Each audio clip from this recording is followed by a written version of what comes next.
Hi, நான் செய்ய போகிறது தக்காளி சட்னி. அதுக்கு தேவையானது என்னதுன்னு பார்த்துடலாம். அதுக்கு தேவையானது 10 தக்காளியை எடுத்து நறுக்கி வச்சுருக்கேன்.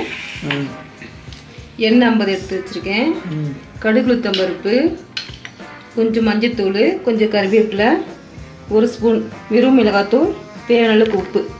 இந்த சட்னிக்கு தேவையான அளவு இதுதான். இது வந்து ஒரு 5 நிமிஷத்துல செஞ்சிடலாம். இப்போ இந்த தக்காளியை நம்ம அரைச்சி எடுத்துகிட்டு வந்துடலாம்.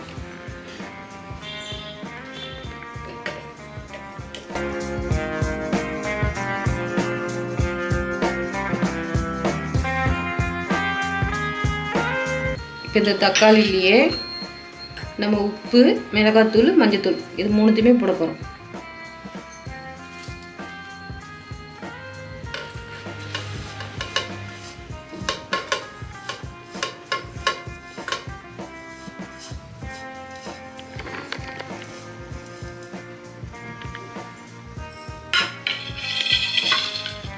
இப்போ நம்ம இதை அரைச்சி எடுத்துகிட்டு வந்துடலாம்.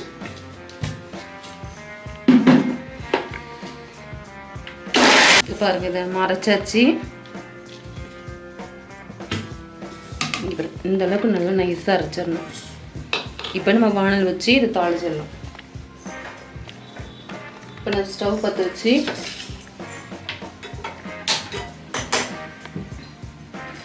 வானல் வச்சு கொஞ்சம் காயட்டும். இப்போ காஞ்சிருச்சு வானல். இப்போ நான் எண்ணெய் ஊற்றுறேன்.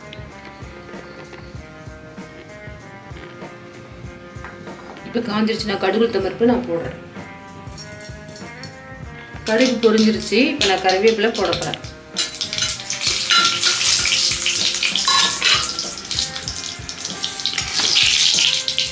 இப்போ நான் அரைச்சி வச்சதை ஊற்ற போகிறேன்.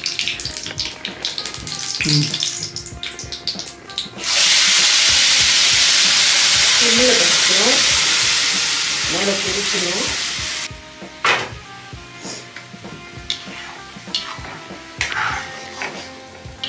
நல்லா கிளறி விடணும். நல்லா மிக்ஸ் பண்ணி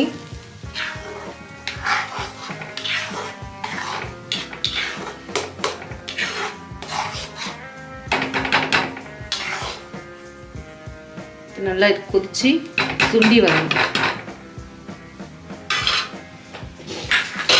மேலே தெரிக்கும், அதுக்காக மூடி போட்டு வச்சுட்டா தெரிக்காமல் அப்படி இருக்கும். இப்போ பாருங்கள் எப்படி இருக்குது பாருங்கள்.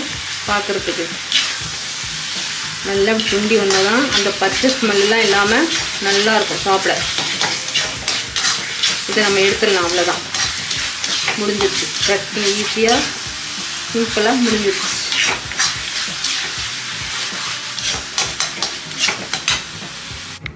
இப்போ பாருங்கள், நம்ம தக்காளி சட்னி செஞ்சிட்டோம். எப்படி இருக்குது பாருங்கள். நல்லா பார்க்க இந்த சைடில் நல்லா கொதிச்சதுனால இந்த சைடில் எண்ணெய்லாம் பிரிஞ்சு வந்துருக்கு பாருங்கள். சாப்பிட்றப்ப இந்த பச்சை ஸ்மெல்லாம் இல்லாத அளவுக்கு நல்லா கொதிக்க விட்டு எடுத்துடணும். அப்போ தான் நல்லாயிருக்கும் சாப்பிட டேஸ்ட்டாக. உங்கள் வீட்டில் நீங்கள் ட்ரை பண்ணி பாருங்கள்.